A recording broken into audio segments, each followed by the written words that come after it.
go. I think we're recording. Certainly hope so. So this is the second video for pre-calculus, asynchronous learning. It's going over sections 1.2 and 1.3 in the textbook, and those sections are joined together for one homework assignment. So this is what you should have done by Thursday, or before Thursday. You should be working on this on Tuesday, really. The 1.2, 1.3, you should already have the exponents and radicals done. So the goals today are to make connections between equations and graphs, identify which points lie on the graph of a function, to identify and check x and y intercepts of a function, and to graph and write linear equations in various scenarios. Also, we're going to talk a little bit about graphs of circles. So, in general, like a graph of an equation, a graph is just a visual representation of all of the solutions for a certain equation. So, the solution set for an equation or for a function, it's like all the answers you can possibly have. A graph is a visual representation of that.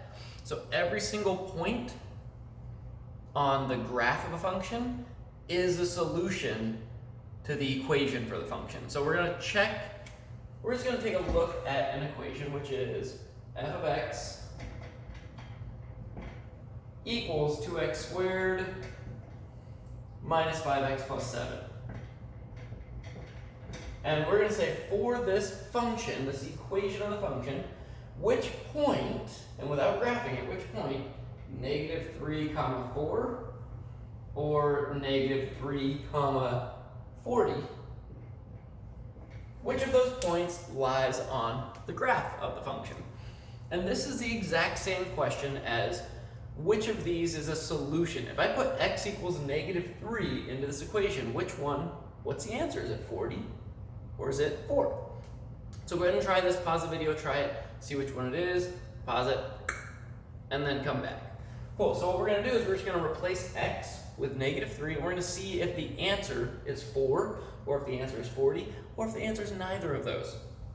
So here I'm gonna say f, using my function notation, f of negative 3, I'm replacing x with negative 3, equals 2 times negative 3 squared minus 5 times negative 3 plus 7.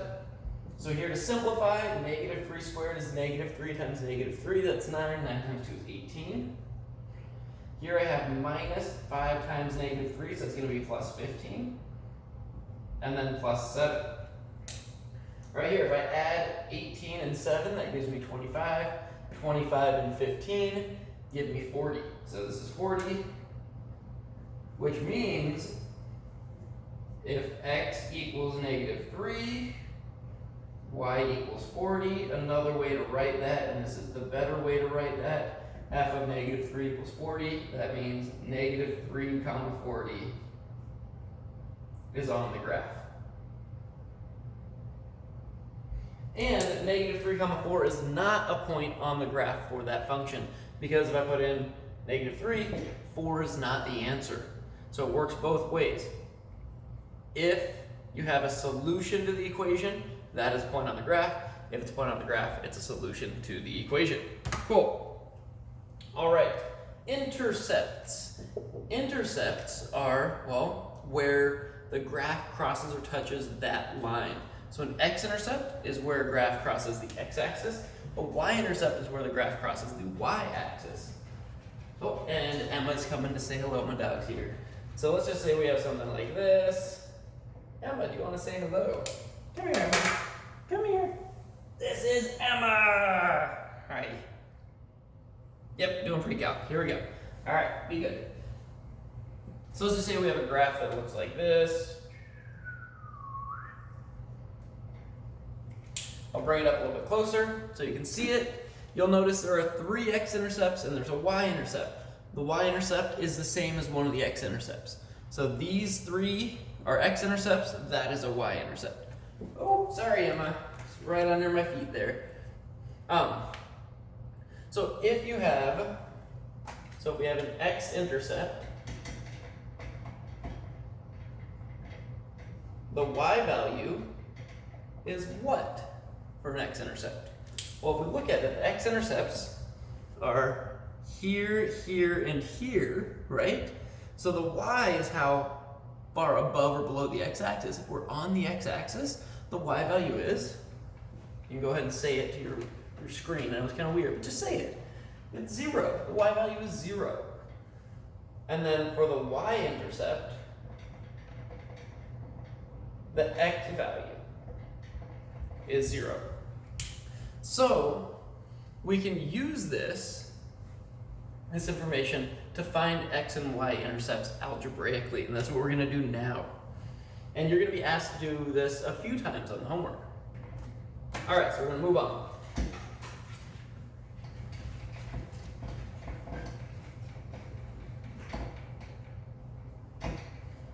So let's say we have f of x equals x to the third minus 4x. F of x equals x to the third minus 4x.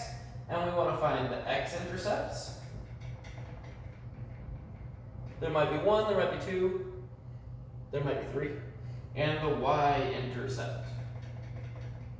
Here, because this represents a function, there's only going to be one y-intercept.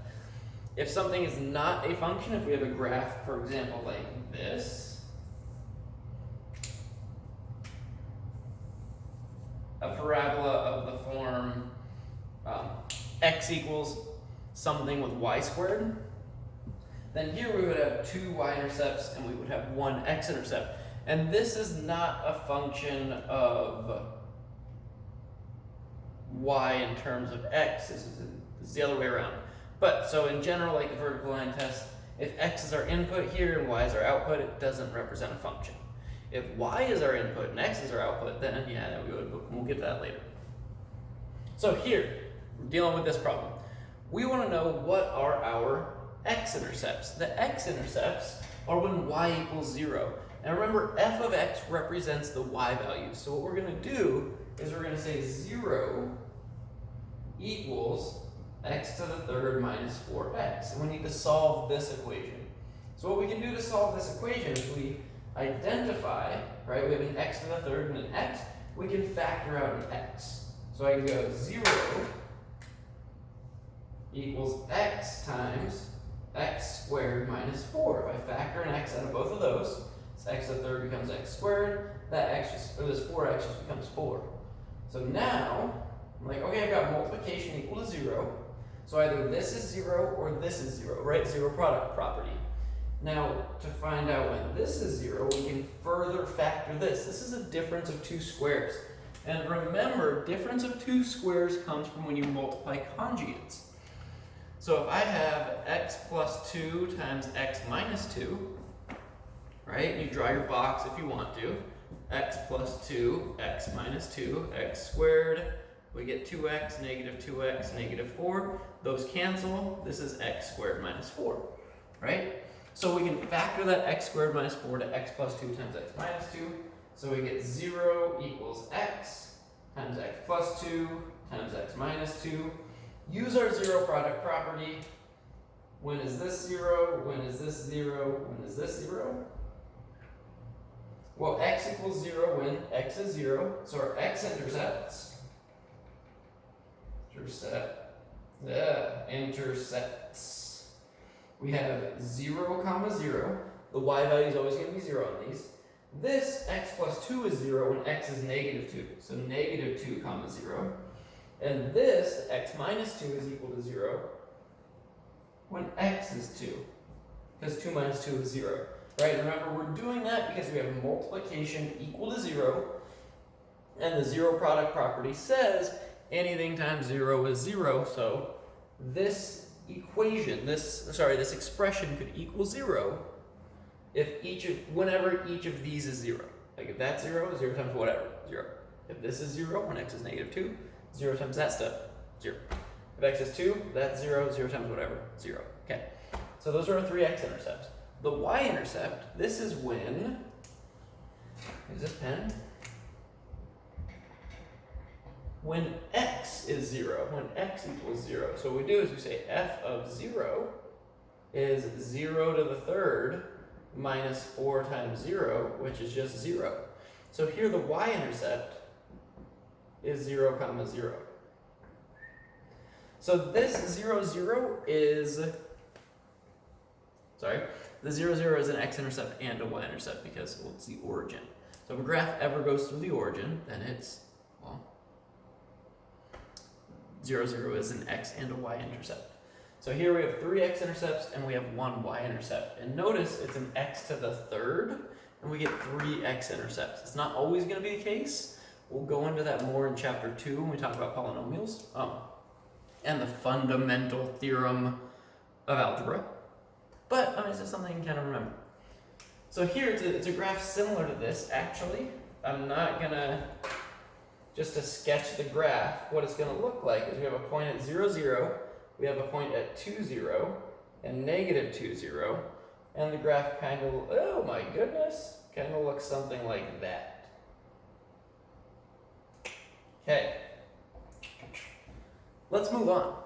Oh, sorry, summarize. If you want to find the x-intercept algebraically, go 0 equals, so you make y equal to 0 and then you solve that, right? You're going to have to use some solving techniques that you learned in Algebra 1 and Algebra 2. If you want to find the y-intercept, you just replace x with 0. So you say f of 0, or replace the x with 0 and see what the answer is. Okay. All right. Symmetry. We're just going to talk a little bit about symmetry. I'm not going to write anything on the board. Well, I might write a little bit. Symmetry is basically saying that some graphs look the same if you rotate them or reflect them over a certain line. So, for example, this graph has origin symmetry. We call it an odd function. Because if I rotate it 180 degrees about the origin, it lines up with itself. And that means f of negative x equals negative f of x. In other words, if you switch the sign on the inputs, you switch the sign on the outputs.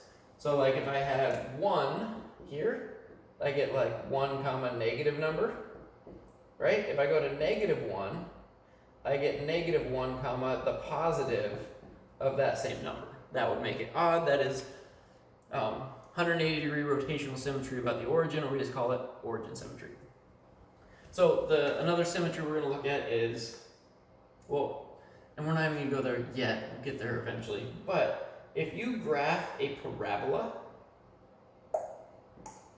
you'll remember that we've got the vertex here, and we have the axis of symmetry, which means this half of the parabola is symmetric to this half of the parabola. So if I know there's a point right here that is, let's say, from the vertex, it's to the right, let's say 2, and we go up 4 from the vertex, then if I go left 2, I would go up 4 again to get that same point on the other side. In other words, I can take this graph and I can fold it over that axis of symmetry. Symmetry is going to come in handy when we're graphing further on. We'll talk about it when we get to those specific functions. And also in calculus, you can use symmetry to get some shortcuts and that sort of thing. So it's important to know. We're not going to dive into it too deeply. All right, we are going to talk about equations for circles, though. This is something you did in geometry. We'll see it again in chapter 10, and just like a little bit of review, it shouldn't be too difficult. Let's hope it's not too difficult. So the equation for a circle is x minus h squared plus y minus k squared equals r squared, where the center is at h comma k, and the radius is r. So what it is basically here, it is the Pythagorean theorem. It's like a squared plus b squared equals c squared. Remember, a circle is a set of all points that are the same distance from the center, where that distance is the radius.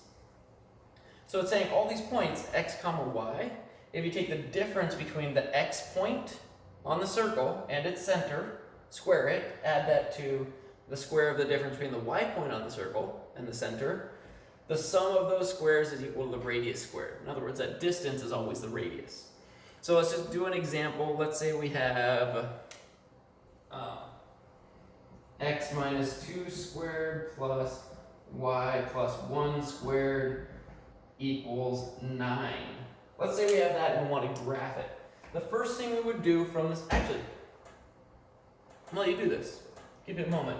With that, I want you to find the center and the radius. Go ahead, go, you can pause it.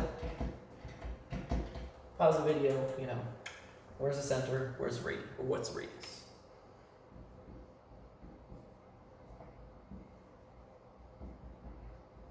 So the center here, we look at this, it's x minus 2, x minus h. 2 is the x number of our center. Here it's y minus k, and we have y plus 1.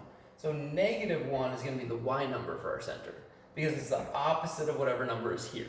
Because this was a minus 2, we have a positive 2 for the center, for the x.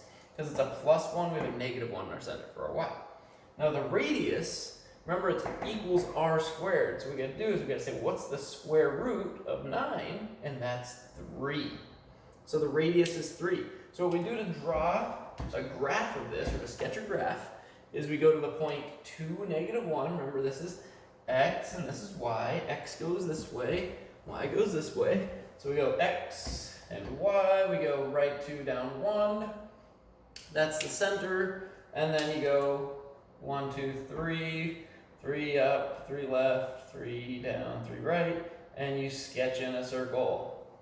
So it looks something like that. Hopefully yours looks better than mine. It looks more like a, well, doesn't look like a circle because it's not actually a circle. But on WebAssign, what you're going to do is you're going to go to the graphing tool. You're going to click on the thing with a circle. It's like a circle with a dot in it. Your first click is going to be on the center, and then you're going to drag out. Well, it'll drag as you move your cursor. And then you click again the radius distance away. So what we would do here is we would click on 2, negative 1, and then we'd go 1, 2, 3 to the right, so over to 5, negative 1. Click again, and that'll graph your circle. That's how you're going to do it on WebAssign. Remember, you can always rewind back to this, or you can find me during asynchronous office hours if you have questions about it. Okay. All right, we're going to talk a little bit about linear functions. Yes. Algebra 1, Algebra 2, lines. So I'm going to put the linear function stuff up over here. So the equation for a line, we got slope-intercept form here. Slope-intercept form is y equals mx plus b. Really quickly, I want you to remind yourself, what do m and b stand for? Go! Hopefully you set it to your computer. M represents the slope number, and B represents the y-intercept y value. In other words, the y-intercept is at 0, comma b. Because remember, when x is 0, that's your y-intercept. Okay, so that is point-slope formula. Or sorry, that's slope-intercept formula. Point-slope coming up next. So here, point-slope formula is y minus y1 equals m times x minus x1. Sorry, it's y sub 1 and x sub 1. You're going to use this in calculus a lot because calculus, part of it, about half of it, maybe not quite half, but half of your first year calculus is about finding lines that are tangent to a curve. So you're going to have to find the slope of that line, the tangent, the slope that is tangent, or sorry, the slope of the line, which is the tangent to the curve, the slope of the curve at that point, that's going to be your slope, and then you're going to use your point. So here, once again, m represents slope, and then here, x sub 1, comma y sub 1 is a point on the line. That's one of the points on the line. And if you don't understand anything about that I said about the tangent, don't worry about it, you'll see that in calculus. But just know that this point-slope formula, this point-slope equation, is going to be really useful in calculus. So, you know, don't write it off just yet.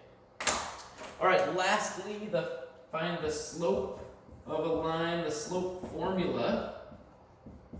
If we have 2 points, x1, y1, x sub 1, y sub 1, and x sub 2, y sub 2.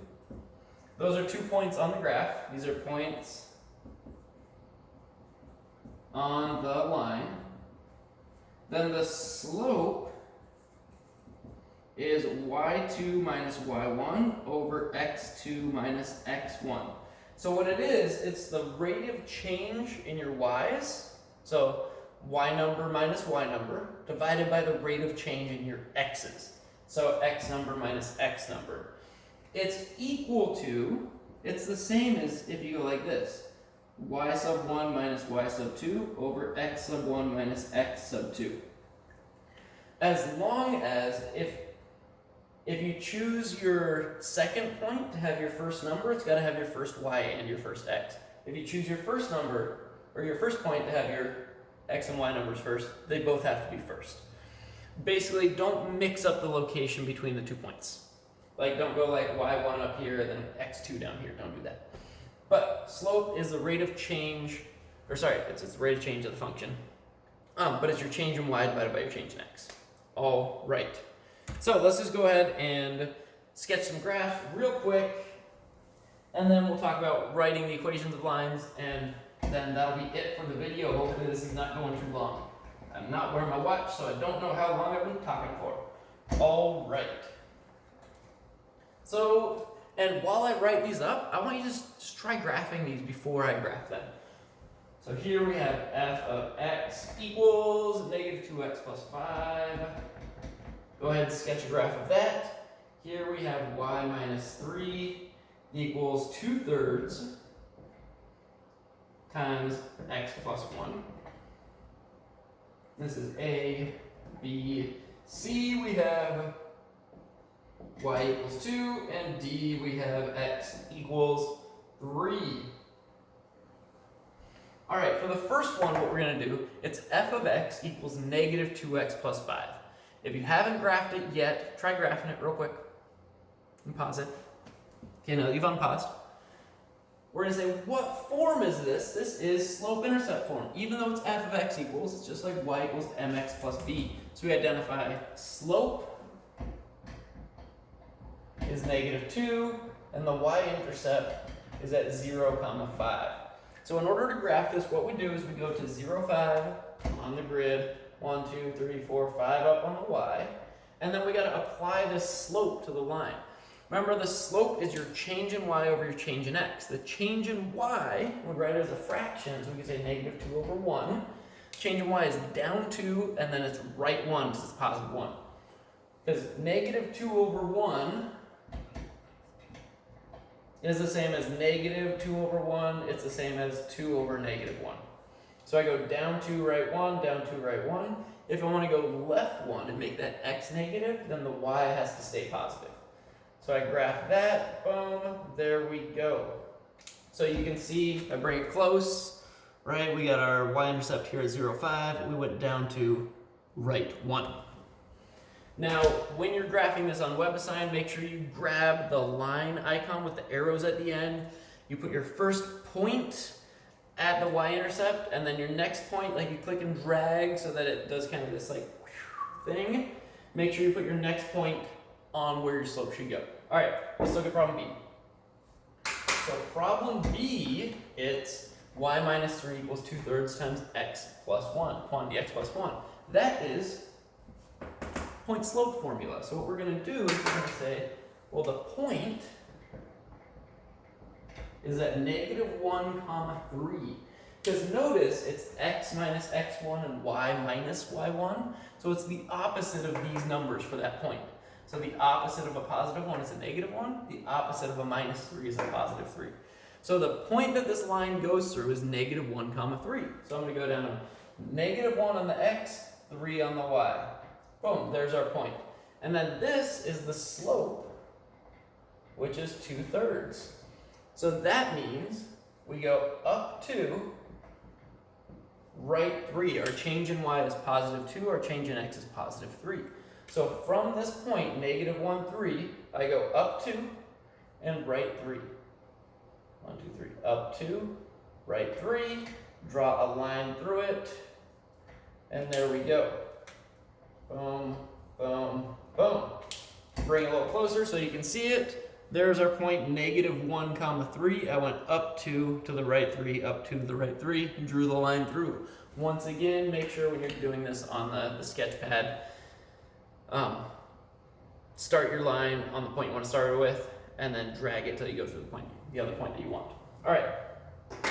Problem C, we have y equals 2. Well, this is like y equals 0x plus 2, right? So that means our slope is 0. that means we have no rise, no change in y. It's like 0 divided by number. So a 0 slope means no change in y, so that is a horizontal line at the number y equals 2. So I'm just going to go back to the grid here. What I'm going to do is I'm going to go up to the point where it says y, where the y value is 2, and I'm going to draw a horizontal line as best I can. And that's y equals 2. Right there. Y equals 2 is right there. It's going through 0, 2. It's also going through like 5, 2.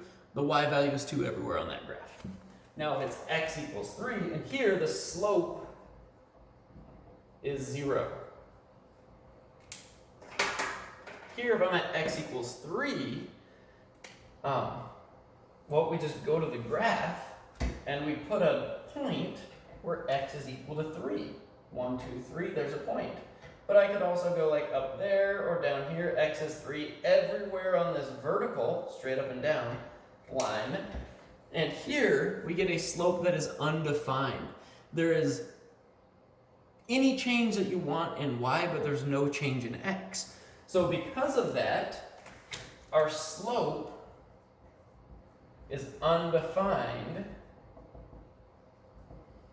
because the change in x is 0. And we would, if we're using our slope formula, right, we would be dividing by a 0, and we don't divide by 0. Okay, just a quick reminder, parallel lines have the same slope, perpendicular lines have opposite reciprocal slopes. So perpendicular means right angle. Slopes are something like this, a over b and negative b over a. So it's the flip of the fraction, and one of them's positive, one of them's negative. So for perpendicular. Just a little review. All right, a little bit more and then we're done. So we got 4 more examples. We're gonna just write the equation for these different lines. On the homework, you're gonna have to graph some, but right now I'm not gonna graph them because we just graphed all 4 of them. All right. Let's look at a couple of these. So let's say we have, and we want to find slope intercept for each of these. Slope intercept equations. That's what we want. So let's say here we have a slope of 4 and the point negative 2, 3. Well, here we're given a point and a slope, and we want slope intercept. So what we're going to do is we're going to use the point slope form as a method of going to slope intercept. So I'm going to say point slope form tells me I have y minus the y number equals slope times x minus the x number, so that's going to be a plus 2, so that's a negative 2. So here's my point slope form. I want slope intercept. All I'm going to do is just simplify this so I get y equals. So I'm going to distribute the 4 and then add the 3 over. So distribute the 4, y minus 3 equals 4x plus 8. Add that 3 to both sides, and we get our answer. Y equals 4x plus 11. Boom, got it, done. Awesome, wonderful, fantastic. Hopefully that made sense. All right, let's find the equation for a line that goes through 0, 8, and so a line that goes through 0, 8 and 2, 0. So here we have, well, x is 0, so that's a y-intercept, and here y is 0, so that's an x-intercept. So what we want to do is, well, we've already got the y-intercept. Whoop, y-int, got it. We're happy, we're like, woohoo, y-intercept. That means it's going to be y equals something x plus 8. And that something in front of the x is going to be our slope. So let's go ahead and find the slope. So remember, the slope is the change in y over the change in x. So let's start with this one. Say we have 8 minus 0 over 0 minus 2. And notice, I picked this as the number that went first on top, so the 0 goes first there, right? This is my first point in the slope formula, right? We have our change in y over our change in x. So the 8 minus 0 and then 0 minus 2. This gives me 8 over negative 2, which is negative 4, negative 4x plus 8. And if you think about that graph, you're starting up here, 8, and you're ending here, right? The line goes down from left to right, it should have a negative slope, right? You can always kind of check that. Negative slope goes like this, down from left to right. Positive goes like this, up from left to right. Horizontal line has a slope of 0, not no slope, but 0. And then a vertical line has an undefined slope. Okay, let's do one more problem. That is, write the equation of a line that goes through 2 points where we don't have the y-intercept. So let's say we have a point -3, 2, and we have a -11, -2. So we want to find the slope. Let's just find the slope first. If we find the slope, we can use point slope formula, and it's not too bad.